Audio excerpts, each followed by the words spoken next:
ነገ ማለትም ሰኔ 21 ከአንድ ቀን በኋላ ኃጢአታችን የሚደመሰስበት ቀን፣ ጸሎታችን የሚሰማበትና ከሰይጣን እስራት ከአጋንንት እስራት የምንላቀቅበት ታላቅ ቀን ነው።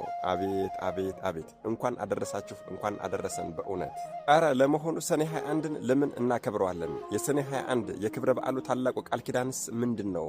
ሰኔ 21ና ሰኔ ጎልጎታ ጸሎትን ምን አገናኛቸው? የሰኔ ጎልጎታን ኃያልና ታላቅ ጸሎት ማን ደረሰው?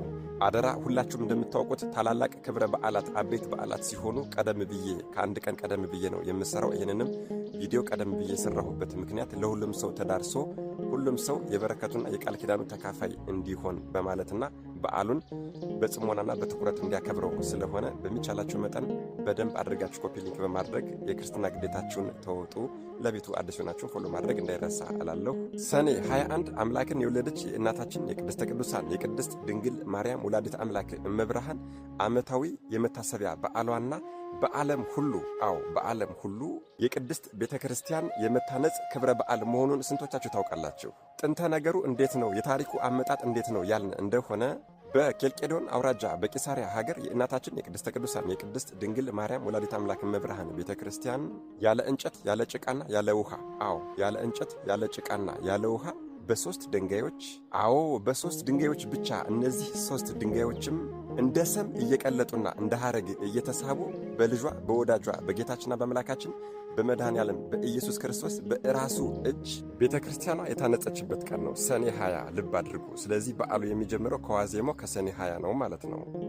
ጌታችን አምላካችን መድኃኔ ዓለም ኢየሱስ ክርስቶስ ከሰማየ ሰማያት እናታችን ቅድስተ ቅዱሳን ቅድስት ድንግል ማርያምን ይዞ ወርዶ ቅዱስ ሚካኤልን በቀኙ ቅዱስ ገብርኤልን በግራው እልፍ አእላፋት ቅዱሳን መላእክትን ደግሞ በፊት በኋላ በቀኝ በግራ አስከትሎ ሰኔ 20 ቀን በኬልቄዶን በቂሳሪያ ተገኝቶ ሁላችሁም እንደምታውቁት ቅዱሳን ሐዋርያት መንፈስ ቅዱስ ከወረደላቸው በኋላ በበዓለ 50 ዓለምን በሙሉ በአህጉር ተከፋፍለው ወንጌል ለአሕዛብ እየሰበኩና አሕዛብን በአብ በወልድ በመንፈስ ቅዱስም እያጠመቁ ወደ ክርስትና ሃይማኖት ወደ ክርስቶስ ኅብረት በሚመልሷቸው ጊዜ የግል ቤታቸውን ነው እንጂ የሚሰጧቸው የነበረ ቤተ ክርስቲያን አልተቋቋመም፣ ቤተ ክርስቲያን አልተሰራም፣ አልተመሰረተም ነበር።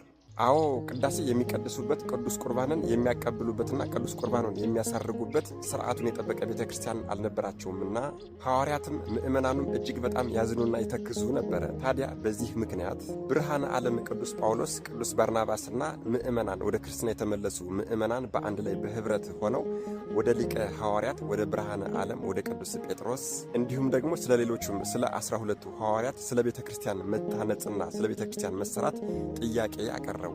ታዲያ ሊቀ ሐዋርያት ቅዱስ ጴጥሮስና ሌሎችም ሐዋርያት እንደዚህ ብለው መለሱላቸው። እኛ ሐዋርያት ከጌታችንና ከአምላካችን ከመድኃኔ ዓለም ከኢየሱስ ክርስቶስ ፈቃድ ውጪ ምን ማድረግና መፈጸም አንችልም። ነገር ግን የጠየቃችሁት ጥያቄና ያነሳችሁት ሐሳብ እጅግ በጣም ትክክለኛና ዋና ሐሳብ ስለሆነ ዝም ብለን ልንቀመጥ አይገባምና ጥያቄያችንን እንጠይቅ፣ ጸሎት እናድርግ፣ ሱባኤ እንያዝ ተባባሉ። በዚህ ንግግር መሰረትም ሐዋርያቱም ምእመናኑም በአንድ ላይ ሆነው በኅብረት ሱባኤ ይዘዋል።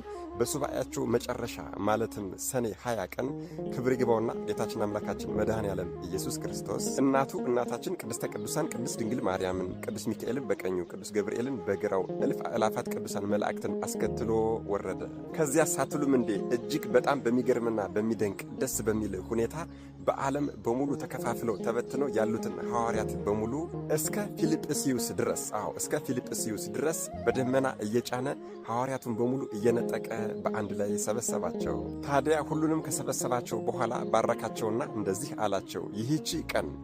ይህቺ ቀን በአራቱም ዓለም በአራቱም ማዕዘን በእናቴ በወላጅ እናቴ በቅድስት ድንግል ማርያም ስም በአራቱም ማዕዘን በእርሷ ስም አብያተ ክርስቲያናትን እንድታንጹ ፈቃድ የሰጠሁበት የተባረከ ቀን ነው አላቸውና ወደ ከተማዋ በስተ ምስራቅ በኩል አውጥቶ የቤተ ክርስቲያኗን መሰረት እንደዚህ አድርጎ ወሰነላቸው።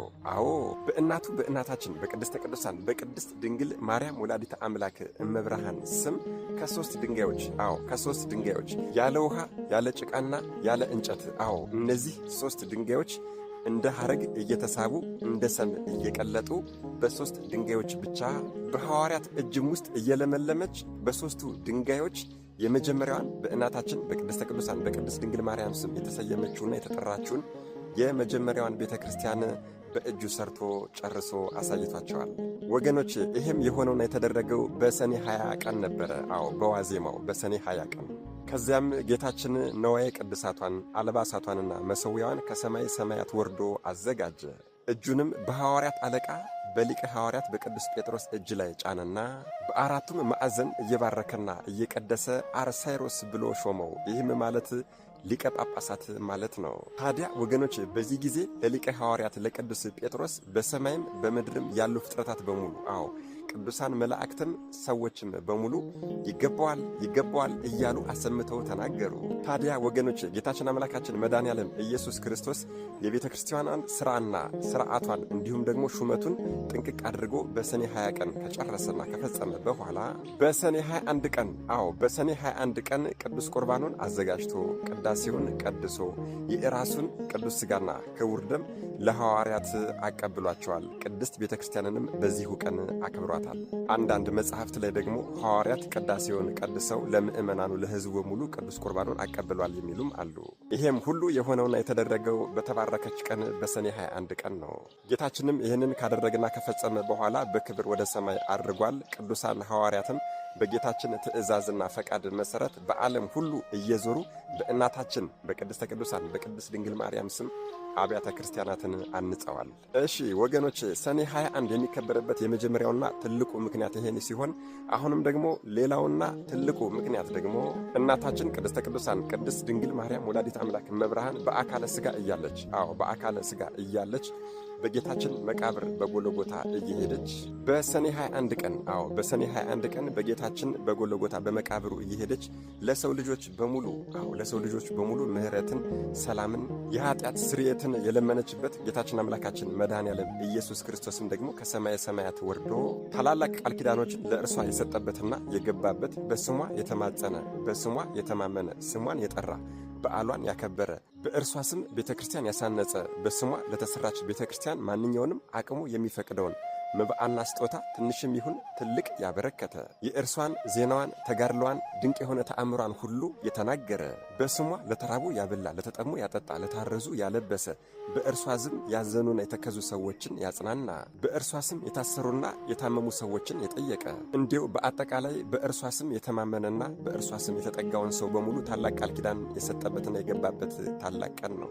ይህንን ለማወቅና ለመረዳት ደግሞ በአካለ ሥጋ እያለች እስከ 64 ዓመቷ ድረስ እስከ 64 ዓመቷ ድረስ በአካለ ሥጋ አብሯት የኖረው ቅዱስ ዮሐንስ ወልደ ነጎድጓድ ቅዱስ ዮሐንስ ፍቁረ እግዚእ በመንፈስ ቅዱስ ተመርቶ የደረሰውን የሰኔ ጎልጎታ የሚለውን ጸሎት ማየትና መጸለይ ማንበብ ተገቢ ነው። ወገኖች በዚህ ቀን ከሰኔ 20 ጀምሮ እስከ ሰኔ 21 ድረስ በእነዚህ በሁለቱ ቀኖች ውስጥ የሰኔ ጎልጎታ የሚለውን ጸሎት መጸለይ ተገቢ ነው። ምክንያቱም እናታችን ሩህሩሃ የዋሃ ቅድስተ ቅዱሳን ቅድስት ድንግል ማርያም በአካለ ሥጋ እያለች በሰኔ 21 ቀን በጌታችን መቃብር በጎልጎታ ተንበርክካ የጸለየችው ጸሎት ነው።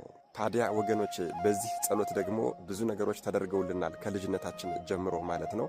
ትልቁና ዋናው ቃል ኪዳኑንም ደግሞ ጸሎቱን እየጸለያችሁት እያለ የምታገኙትና የምትረዱት ይሆናል ማለት ነው። የሰኔ ጎልጎታ ትልቁና ዋናውን ቃል ኪዳኑን ደግሞ አጠር ባለ ቪዲዮ ሌላ ጊዜ የምመጣበት ይሆናል ማለት ነው። ይህ ቪዲዮ እንግዲህ ለሁሉም ሰው እንዲዳረስ በሚቻላችሁ መጠን በደንብ አድርጋችሁ ኮፒ ሊንክ አድርጉት። እንደምታውቁት ሰሞኑን ቪዲዮቼ እየታዩ ስላልሆነ ማለት ነው። መድኃኔዓለም ኢየሱስ ክርስቶስ አስተዋይ ልቦናና ሰሚ ጆሮን ይስጠን። ከእናታችን ከቅድስተ ቅዱሳን ከቅድስት ድንግል ማርያም ወላዲተ አምላክ እመብርሃን ረድኤት፣ በረከት፣ ምልጃ፣ ቃል ኪዳን፣ ፍቅር አይለየን። አሜን። ይቆየን።